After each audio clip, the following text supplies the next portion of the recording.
Kilala na ng mga otoridad ang mga nasa likod ng kumakalat na crush video ng pagmamalupit sa isang tuta.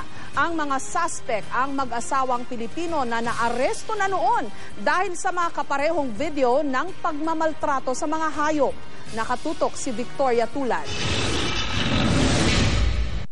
Tukoy na raw ng mga animal welfare group kung sino ang nasa likod ng crush video na ito na kumalat sa social networking sites. Ilang beses na hinagis at inapak-apakan hanggang mamatay ang isang tuta ng 3 babae. Ayon sa Philippine Animal Welfare Society o POS, luma na ang videong ito na ginawa sa La Union ng mag-asawang Victor at Dorma Ridon.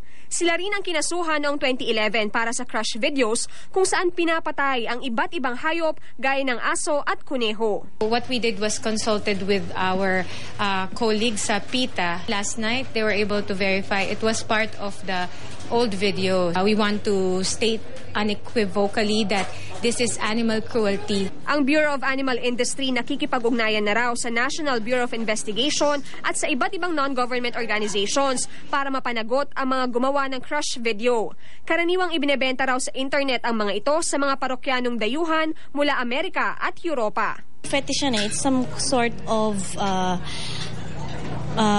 condition, no, that makes them feel excited sexually if they would see animals being crushed or being in pain. It's unthinkable that that people can inflict harm to that puppy.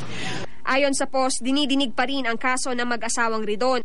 Ang mga babaeng nasa video noong 2011, nasa protective custody na ng DSWD. Pero ang mga babaeng nakunan sa kumalat na crush video, hindi pa tiyak kung sino.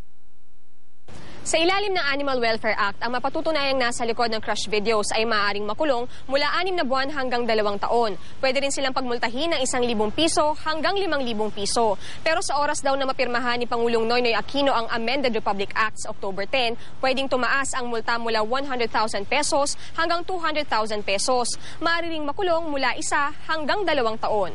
Victoria Tulad, Nakatutok, 24 Oras.